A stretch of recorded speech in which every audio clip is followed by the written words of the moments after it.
Transporte público, automovilistas, ciclistas y peatones, todos conviviendo en una misma ciudad. Congestión vehicular que, sumada a la imprudencia de los transeúntes, generan un verdadero caos vial.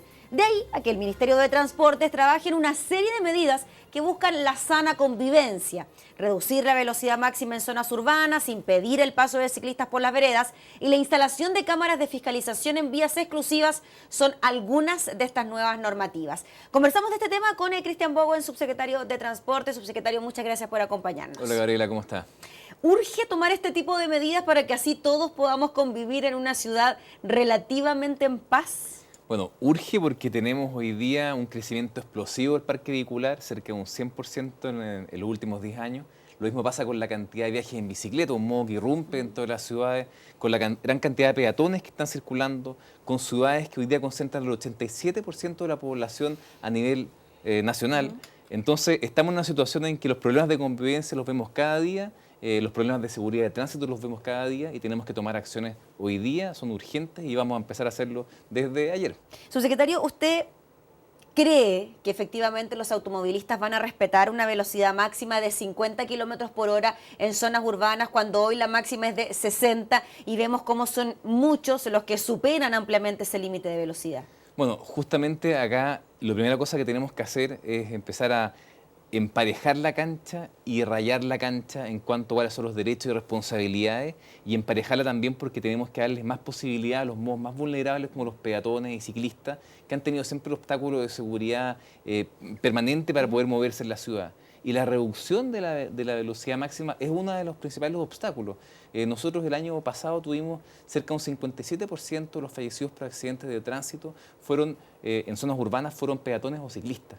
Entonces, es un modo muy vulnerable que hoy día con estas velocidades que son bastante poco humanas, son buenas para el auto, pero cuando generan colisiones generan personas que son lesionadas graves. ¿Fue un error entonces por ahí, por el 2002-2003, aumentar el límite de velocidad de 50 a 60? Yo no quiero catalogarlo como error, pero sí quiero decir de que los resultados han mostrado lo contrario. Los países de la OCDE somos uno de los 2 países con velocidades máximas mayores a 50 kilómetros por hora en las ciudades, el otro es México. Todos los demás tienen 50 o menos. Subsecretario, las autopistas que están insertas dentro de las mismas ciudades, estoy pensando por ejemplo en Costanera Norte, Autopista Central, la misma Vespucio.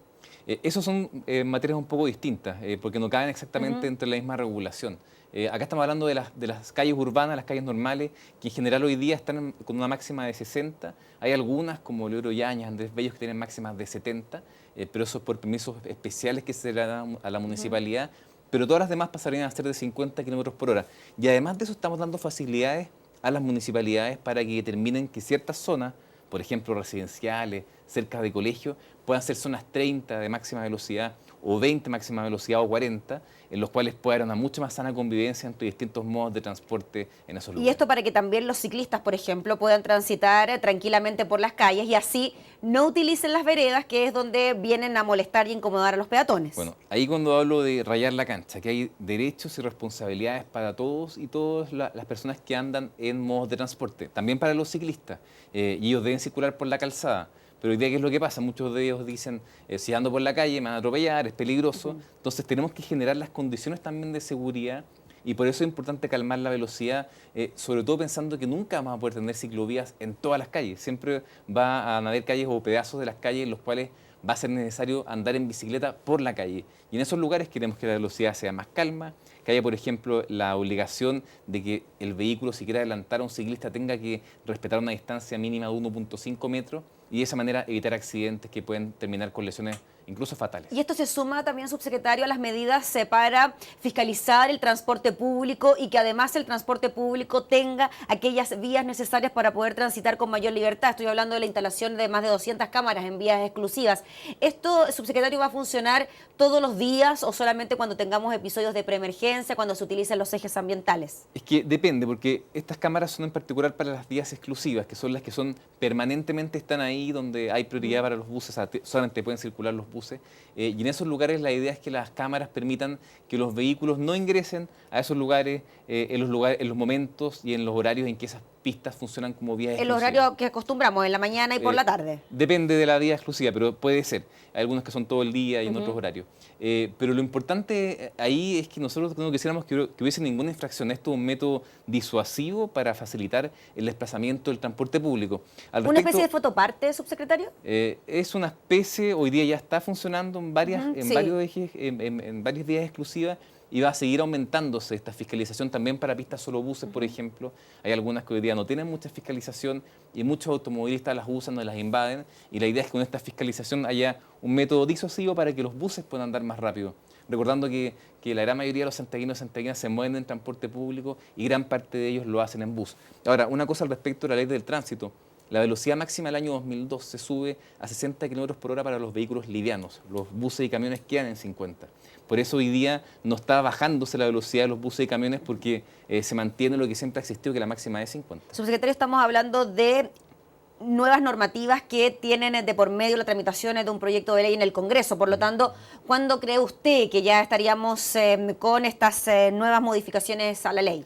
A ver, me ha tocado hoy día hablar con varios parlamentarios contándoles de qué se trata este proyecto de ley. Ya hay una muy buena recepción. Este es un proyecto que en verdad tiene una gran participación ciudadana, que han participado asociaciones de motociclistas, automovilistas, peatones, ciclistas, y todos ellos han llevado a un cierto consenso, porque si nosotros rayamos bien la cancha, tenemos bien claro cuáles son los derechos y deberes de cada uno, la convivencia es mucho más fácil. Y finalmente hemos visto también un gran apoyo y creemos que va a seguir siendo así, por lo tanto va a ser mucho más fácil su tramitación, esperamos, en el Congreso. Le agradecemos, subsecretario, por conversar con nosotros. Que esté muy bien. Muchas gracias, que esté muy bien. Gracias.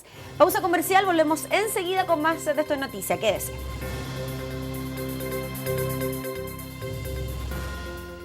Por aquella calle viene una guitarra de plata. Aro, aro, aro, aro, dijo doña Pancha de Caro. Donde me canso me paro. Amada Brenda querida que ha sido mal pagadora. Amada Brenda querida que ha sido mal pagadora. Quiero que así me recuerden, siempre riendo. Tanto como te quería, te tenía en la memoria. A un mes de cumplir 97 años, la folclorista Margot Loyola murió en su casa, en la comuna de La Reina. Una mujer que destacó por su compromiso con la enseñanza y la formación de nuevas generaciones. Hoy sus restos están siendo velados en el Centro Cultural Palacio de la Moneda y el gobierno decretó 2 días de duelo nacional. Nos acompaña Roberto Cádiz, cuñado de Margot Loyola. Roberto, ¿cómo está? Muy buenas noches, gracias por acompañarnos. Muy buenas noches. Roberto, primero que nada, nuestras condolencias a nombre de UCB Televisión, a usted, para su familia, por la muerte de esta gran representante de nuestra música, de nuestra cultura y de nuestro arte. Roberto, le quería preguntar, ¿cuál es su sensación frente a estas innumerables muestras de cariño que ha recibido durante esta jornada la memoria de Margot Loyola? Bueno, en primer lugar, el hecho de que Margot nos dejó fue un golpe fuerte para la familia, pero por otro lado, cuando vemos toda esta expresión de cariño, todo lo que expresa la gente, cuánta gente ha venido, cuántos conjuntos de todas partes del país, incluso del extranjero hemos recibido llamadas, realmente, por un lado, nos sentimos muy agradecidos y nos da paz porque Margot está siendo, digamos, reconocida por su pueblo, el pueblo que ella siempre amó, su gente. Y por lo tanto el legado de ella va a seguir vigente mientras existan estos grupos, mientras existan los cantores, los payadores, un chinchinero, ella va a estar acá. Así que como familia estamos muy agradecidos, no tenemos cómo expresar el agradecimiento por todas estas expresiones. Roberto, le quería preguntar por cómo está su hermano, Osvaldo Cádiz, cómo ha tomado esta noticia, es prácticamente una vida de caminar juntos, de acompañarse, de ser también compañeros y partners en lo musical y en lo artístico. Bueno, ellos, según decía Margot, se acolleraron el año 1962, así que son bastantes años, más de 50 años que son pareja. Y realmente, bueno, era una cosa que se podía esperar en cualquier momento. Margot no estaba enferma de nada en particular, solamente estaba su organismo cansado. Los exámenes arrojaban que estaba bien para su edad, iba a cumplir 97 años, y no tenía ninguna enfermedad, no tenía dolor, pero estaba como apagándose de a poco. Había días que no quería levantarse, estaba siempre en cama, no tenía ánimo de nada. Otros días que conversaba, quería que Osvaldo se recostara al lado de ella, y de a poco se fue apagando, hasta que el día de ayer, 10 minutos para las 9 de la noche, su corazón dijo basta y se nos fue. Ahora, es una noticia fuerte, es una cosa que esperábamos. Los doctores nos habían dicho, va a llegar en algún momento, pero uno nunca está preparado para que sea cierto. Osvaldo, bueno, yo lo veo en este momento bastante entero, pero que yo lo conozco, sé que se va a romper mucho, que va a sufrir mucho, sobre todo mañana jueves en la tarde, mañana miércoles. Yo creo que el jueves él, cuando se encuentre en su casa y no esté Margot, su compañera de más de 50 años, ahí va a ser fuerte. Yo creo que ahí se va a quebrar y, bueno, la familia estamos para apoyarlo. Nos imaginamos, Roberto, que la emoción también es mayor cuando vemos declaraciones de una serie de artistas nacionales que de alguna manera u otra han querido agradecer el legado de Margot Loyola. Llegaron en el día de hoy hasta el Centro Cultural Palacio de la Moneda y estas fueron las palabras que tuvieron para referirse a la muerte de esta gran cantautora. Trabajé con ella nos enseñó a bailar cueca, un grupo de teatro enorme donde estaba Andrés Pérez y muchos otros cuando hicimos Chañarcillo, una obra de teatro, y pude conocer de cerca el amor que ella sentía por lo que hacía, la alegría que ella ponía en lo que hacía. Grabé el villancico Coyihuay, que es un villancico tan tradicional que lo compuso ella. Lo grabó mi hijo cuando tenía 8 años, así que para todas las navidades me llamaba y me decía, ay, que me alegra usted, me dice que me haya grabado ese villancico, era muy linda ella, muy sencilla.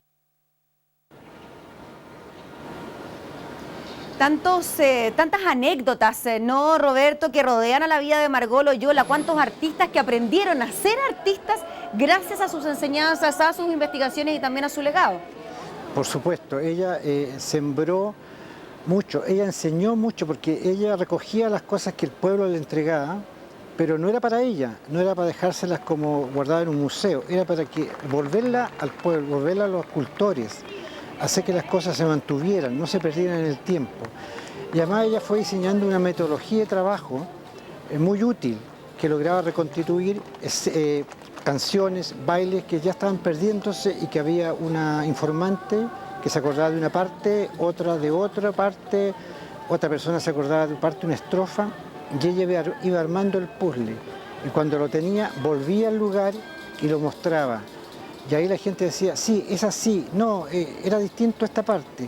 Y finalmente lo corregía.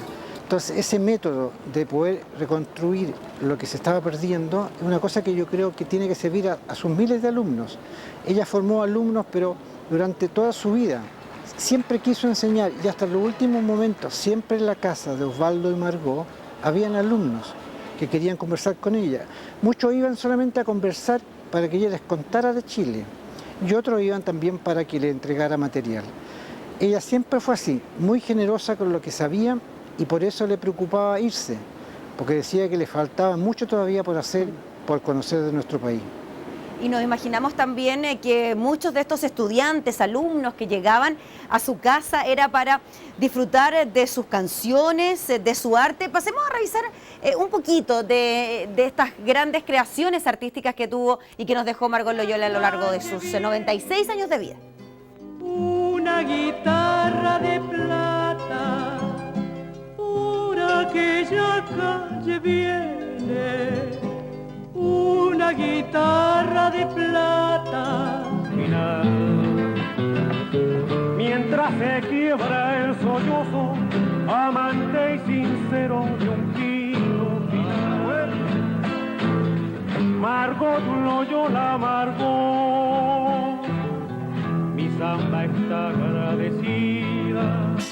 Adiós, mi vida, adiós, mi encanto, y te hace el deseo. Qué elegancia, ¿no? A la hora de interpretar la cueca, tanto en el baile como también en el canto, Roberto. Y te quería preguntar por los reconocimientos que ha tenido Margot Loyola a lo largo de su historia. ¿Ustedes creen como familia que fueron los suficientes, los que se merecía? Ella en el año 1994 recibe el Premio Nacional de Artes Musicales, pero ¿creen ustedes que faltó más? Bueno, en realidad creemos que se hicieron muchos reconocimientos, lo que agradecemos. Ahora Margot decía, ¿por qué tanto reconocimiento? Si yo lo único que hago es ir al pueblo, rescatar lo que ellos hacen y después devolvérselo. No merezco tanto, decía.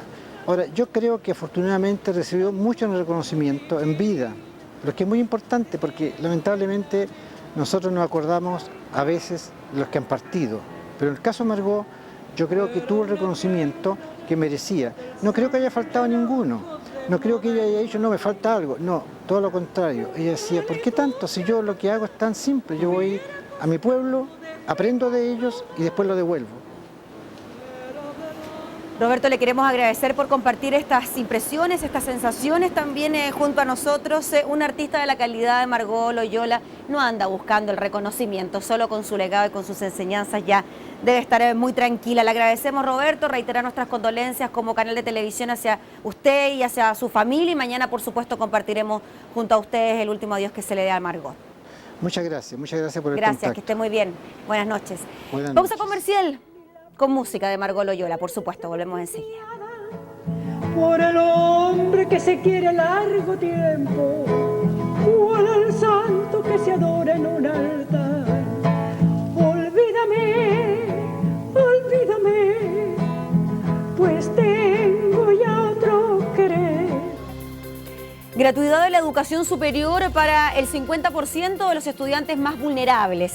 Beneficio que se extiende a las universidades privadas que tengan por lo menos 4 años de acreditación. Discriminación, acusan los planteles privados, dicen que serían 400.000 por lo menos los estudiantes que quedarían excluidos. Conversamos con el rector de la Universidad Central, Santiago González. Rector, muchas gracias por acompañarnos. Muchas gracias por la invitación, buenas noches.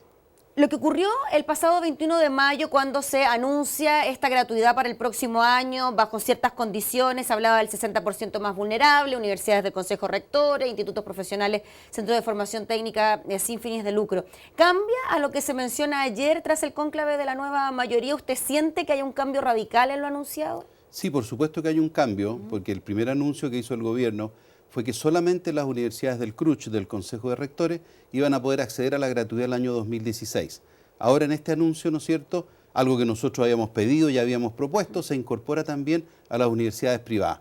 Pero se ponen condiciones. Siguen habiendo condiciones, ¿no? Siguen habiendo condiciones y nosotros creemos que de las 3 condiciones que se pusieron, ¿no es cierto?, para que las universidades privadas puedan acceder a la gratuidad, hay 2 condiciones que nos parece bien, ¿no es cierto?, que las universidades no tengan asociaciones, empresas comerciales a través de las cuales se pueda lucrar. Eso, claro, atribuible al lo denominado lucro en la educación nos superior. parece bien. Lo otro, ¿no es cierto?, es que haya participación de los estudiantes y de los funcionarios, además de los académicos, ¿no es cierto?, en todo lo que es la gestión de la universidad, que todos tengan derecho a hablar, a exponer, a presentar su opinión. ¿Tiene que ver con la triestamentalidad de las casas de estudio? Claro, no necesariamente triestamentalidad, pero sí que haya una señal de las universidades que los distintos estamentos tienen participación. Eso en nuestra universidad existe hace muchísimos años. Lo que nosotros no estamos de acuerdo, ¿no es cierto?, es que se haya hecho una diferencia en los años de acreditación, porque creemos que no es una solución técnica que permita hacer una diferenciación real en la calidad de las universidades, que es a lo que apunta. Rector, una acreditación de 4 años no es sinónimo necesariamente de calidad de la educación superior, que es lo que tanto se busca. Yo diría que es un indicador, pero no es un sinónimo absoluto de la calidad, porque las universidades no solamente se miden por los años de acreditación. Se supone que las que tienen más acreditación, ¿no es cierto?, podrían ser universidades que estén mejor posicionadas, que tengan mayor ámbito de acción, ¿no es cierto? Áreas de investigación más desarrolladas, etcétera. Pero cuando una universidad se acredita, el Consejo Nacional de Acreditación, ¿no es cierto?, certifica que la universidad está en condiciones de cumplir, ¿no es cierto?, con su proyecto educativo. Ahora, el Consejo establece una periodicidad respecto de la evaluación que se va a hacer a esa universidad, y en eso consisten los años de acreditación. El mínimo son 2, 3, 4, 5, 6 años. Entonces nosotros creemos que la calidad no solamente se puede medir por los años de acreditación, porque la calidad también se debe medir por el número de carreras que las universidades tienen acreditadas. Y eso es un dato muy importante a considerar, rector, porque usted me comentaba de que la Universidad Central, por ejemplo, tiene 3 años de acreditación, pero tiene el 60% de sus carreras acreditadas, cuando hay otras universidades tradicionales, por ejemplo, que tienen mayor cantidad de años de acreditación, pero un porcentaje muy menor de carreras acreditadas. Exactamente. Entonces nosotros creemos que si el gobierno quiere medir calidad, tiene que hacerlo en un amplio espectro. Que vea los años de acreditación, pero también que considere el volumen de carreras acreditadas. Fíjese que nosotros tenemos el 60% de la carrera acreditada, como tú bien dices, que es más del 50% de lo que tienen las universidades del CRUCH, ¿no es cierto? Nosotros, de las 25 universidades del CRUCH, hay por lo menos 10 o 12 que tienen menos carreras acreditadas que nosotros. Entonces nosotros podríamos decir, bueno, en ese aspecto nuestra calidad es mejor que las calidades de las universidades del CRUCH. Rector, pero de todas maneras hay coincidencia en que debe existir un punto de quiebre, un límite para saber qué universidades o qué casas de estudio de educación superior van a obtener la gratuidad y cuáles no. ¿Dónde entonces se debería cortar el queque, como se dice en buen chileno, a la hora de tomar una determinación? Yo creo que como esto es algo que se va a incorporar en el proyecto de ley de presupuesto para el próximo año, porque después viene un proyecto otra completo, ley de gratuidad ¿no es de cierto?, educación de la superior. gratuidad, yo creo que se debería abordar un tema que fuera combinado. Primero, que las universidades estén acreditadas. Eso puede ser un buen indicador, que las universidades Independiente tengan acreditación, del tiempo. independiente del número de años, porque cuando una universidad es acreditada, ¿no es cierto?, el Consejo Nacional de Acreditación certifica que la universidad puede llevar adelante su proceso, su proyecto educativo. Y lo otro, incorporar también un mínimo de carreras acreditadas, que podría ser un 30, un 40 o un 50%. Eso ya puede quedar a criterio, ¿no es cierto?, de los técnicos del ministerio, pero no solamente considerar un solo elemento, porque se producen algunos errores. Yo no sé si el ministerio, cuando evaluó esta situación, se habrá dado cuenta que hay universidades del CRUCH que tienen menos de 4 años de acreditación, que tienen 3 años. Entonces, ¿esas universidades van a acceder a la gratuidad? Tienen menos años de acreditación de los que se le está pidiendo a las privadas. ¿O solo por el hecho de ser del Consejo de Rectores van a acceder a la tan ansiada Pero gratuidad? eso es un contrasentido, porque la institución que acredita las universidades del CRUCH y las que no son del CRUCH es la misma institución, lo hace con los mismos parámetros, las mismas evaluaciones. Por lo tanto, se supone que la calidad tiene que ser similar. Rector, usted fue ministro de Minería en la anterior administración del gobierno de la presidenta Michelle Bachelet. En lo personal, ¿qué le pasa a usted cuando siente que un gobierno o una presidenta del cual usted formó parte, no fue muy cercano, ahora no está haciendo las cosas de la manera que usted siente que es la mejor? A ver, bueno, nosotros, yo en lo personal, ¿no es cierto?, siempre he apoyado a este gobierno, fui parte del gobierno anterior de la presidenta Bachelet, ahora estoy en la academia, estoy colaborando con la educación de nuestros jóvenes, y creemos que aquí se está cometiendo una injusticia. Se está cometiendo una injusticia. Y yo creo que eso es muy fácil de arreglar. Es muy fácil de solucionar. Hay que hacer una evaluación como la que estamos haciendo nosotros acá y nos vamos a dar cuenta que el tema de los años de acreditación es algo que se puede resolver muy fácilmente. No va a tener un gran costo adicional, pero sí va a tener una gran cuota de justicia, porque no vamos a dejar fuera a estudiantes vulnerables, porque aquí estamos hablando de estudiantes vulnerables, ¿no es cierto? No los vamos a dejar fuera de la gratuidad por un concepto tan técnico. Nos queda poco tiempo, rector, pero desde el punto de vista de los estudiantes nos interesa mucho.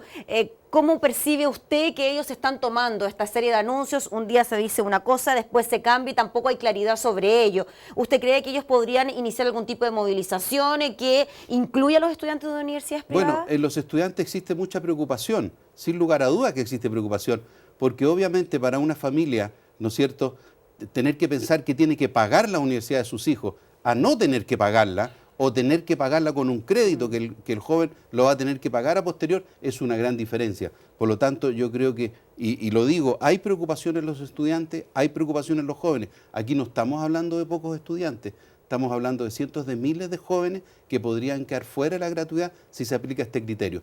Mira, yo creo que los gobiernos pueden cometer equivocaciones. Yo fui parte del gobierno y muchas veces tuvimos que rectificar. Yo creo que este es el momento. Aquí se cometió una equivocación, colocar 4 años de acreditación, nos damos cuenta que las universidades del CRUCH, ni siquiera las universidades del CRUCH cumplen todas con ese criterio, eliminemos el criterio. Muy bien, y que correcto. todas las universidades puedan acceder estando acreditadas. Le agradecemos enormemente, rector, por acompañarnos, por dar a conocer también su punto de vista al respecto. Que esté muy bien. Muchas gracias por la invitación. Pausa comercial, volvemos en instantes con más de Esto es Noticia. Quédese.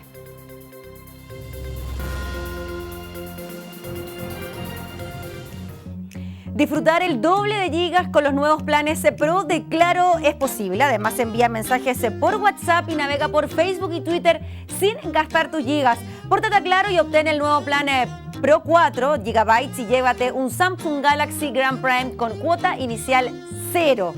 Vamos con otras cosas. Nos trasladamos hasta el Congreso Nacional. Hace escasos minutos, la Comisión de Salud de la Cámara de Diputados aprobó la idea de legislar de la despenalización del aborto terapéutico en 3 causales. Nos comunicamos con el diputado de la Democracia Cristiana, Víctor Torres, integrante de la instancia legislativa. ¿Cómo está, diputado? Muy buenas noches. ¿Cómo está, Gabriela? Muy buenas noches. Finalmente fueron 8 votos contra 5, incluidos los de usted con el diputado Silver de la Democracia Cristiana. Le quiero preguntar directamente, diputado, si durante el día de hoy, durante la tarde, hubo presiones desde el partido o de distintos sectores para votar en contra de esta idea de legislar. No, la verdad que en lo absoluto hoy día ha sido un día tranquilo donde tuvimos la oportunidad de dialogar en la mañana con un grupo de psiquiatras, algunos que estaban a favor del proyecto, otros que estaban en contra, y luego continuamos en la tarde con este proceso de escucha de otros especialistas hasta finalizar obviamente con el proceso de votación. Durante el almuerzo del día de hoy de la bancada, la mayoría al menos de la bancada tomó la decisión de poder respaldar la votación tanto del diputado Silver como la mía para aprobar la idea de legislar en torno a este proyecto, así que estamos muy tranquilos en torno a nuestra decisión. Diputado Torres, estoy revisando declaraciones que hace escasos minutos dio el diputado de la UDI, Gustavo Asbun, quien dijo que se recurriría al Tribunal Constitucional porque creemos, dice él, que hoy perdió Chile, se engañó al país porque es un proyecto que hoy legaliza el aborto libre. Las 3 causales no tienen ningún argumento. ¿Esto es así? ¿Se estaría aprobando entonces el aborto bajo cualquier circunstancia, como dice el diputado Asbun? En lo absoluto, esto ha sido muy claro respecto de cuáles son las causales y es lamentable que existan parlamentarios que estuvieron presentes en la discusión, que se les explicó claramente cuáles eran las mismas y que hoy día traten de confundir a la ciudadanía cambiando completamente no solo el tono, sino que también el contenido de un debate que a mi juicio fue un debate bastante importante, con altura de miras, muy respetuoso y que hoy día a propósito de esta votación, insisto, se intente engañar a la ciudadanía. Claramente ellos tienen el legítimo derecho a hacer las presentaciones al Tribunal Constitucional, como lo hicieron con la píldora del día después, como lo han hecho con todas las votaciones que ellos no comparten y muchas veces han perdido. Por lo tanto, estableciendo o usando ese legítimo derecho, ellos tendrán que hacerse cargo de ese tema. Pero decir que este es un proyecto que legaliza el aborto realmente es mentirle a la ciudadanía y yo lo lamento profundamente, insisto, por parte de un colega que asistió, que escuchó y que me imagino entendió lo que se debatió. Diputado, estamos hablando del primer paso para la despenalización del aborto bajo estas 3 causales: inviabilidad del feto, riesgo de vida de la madre y casos de violación. En la discusión en particular, diputado, ¿se van a votar por separado cada una de estas partes del proyecto o bien se va a votar como un proyecto en general? Se lo pregunto por la polémica que se genera principalmente por la causal de violación. No, de todas maneras, cuando uno vota en la comisión, luego de la votación en general que permite avanzar en la idea de legislar, corresponde votar artículo por artículo. Por lo tanto, esto obviamente se va a ir viendo de manera parcializada y se va a discutir cada artículo en su mérito, con las indicaciones que obviamente incorporemos tanto los parlamentarios como el Ejecutivo. Distinto es el caso de la sala, donde para poder votar artículo por artículo se requiere la solicitud de parlamentarios para poder hacer esta votación de todos o algún artículo específico por separado. Yo entiendo que tanto en el debate en la Comisión de Salud como en Constitución esto va a ocurrir y que en la sala lo más probable también se solicite esta votación separada. Continúa entonces la libertad de conciencia por parte de la directiva de la Democracia Cristiana para que sus militantes puedan votar en libertad de frente principalmente a esta causal, la de la violación. Yo entiendo que sigue, no hay ningún Consejo Nacional que revierta lo que ya se planteó hace algunas semanas atrás y espero que se siga con esa línea y no haya un giro distinto en torno a la posición que hemos tenido varios parlamentarios de la democracia cristiana, toda vez que además hay muchos de ellos que se están haciendo juicios, sobre todo respecto de la tercera causal, independiente incluso de lo que yo pueda opinar al respecto. Y en cuanto a lo que usted puede opinar al respecto, entonces, diputado, ¿usted estaría a favor entonces de la despenalización del aborto terapéutico bajo estas 3 causales? Yo particularmente estoy a favor, sin embargo creo que hay que hacerle precisiones al proyecto para poder dar cumplimiento al objetivo original, que es, insisto, no legalizar el aborto libre, como se ha tratado de decir, sino que despenalizar bajo determinadas circunstancias que son muy dramáticas y que obviamente son las mujeres las que requieren en esas circunstancias dramáticas tomar la decisión. Este proyecto no obliga, sino que permite, insisto, acoge además a las mujeres que en estas circunstancias complejas hoy día se ven obligadas a tener que continuar con sus embarazos o buscar por la vía del aborto ilegal tomar una decisión distinta. Diputado Víctor Torres, dentro de las indicaciones que se le pueden incluir a esta iniciativa, ¿estaría esta idea que surge de la democracia cristiana de generar un plan de acompañamiento para la madre? ¿Esto se podría hacer mediante otra iniciativa legal o bien incluirlo dentro de este proyecto en particular? La ministra del CERNAM, cuando hizo su alocución, al menos dio a conocer que el gobierno ha acogido esta solicitud de establecer un programa de acompañamiento. Lo que correspondería sería que fuera vía una indicación a este proyecto de ley, sin embargo eso es parte también de la técnica legislativa y por lo tanto el Ejecutivo tendrá que sopesar de qué manera es más fácil poder sacarlo. ¿Es condicionante para usted o para el diputado Silver como integrantes de la democracia cristiana de que esto sea parte de este proyecto de ley o bien que se envíe una iniciativa paralela para que ustedes puedan votar a favor de este proyecto? Para nosotros es muy importante que exista un programa de acompañamiento porque de esa manera podemos también permitir que las mujeres decidan libremente y sea cual sea esa decisión también se le entregue un espacio para poder vivir y poder superar situaciones que son muy complicadas, insisto, y que requieren obviamente de un respaldo por parte del Estado, ya sea continuar con el embarazo o interrumpirlo. ¿Se mantiene la urgencia por parte del Ejecutivo? Porque entiendo que hasta el viernes 28 hay plazo para ingresar las indicaciones y ya el día 8 de septiembre se podría estar en condiciones de votar en particular el proyecto.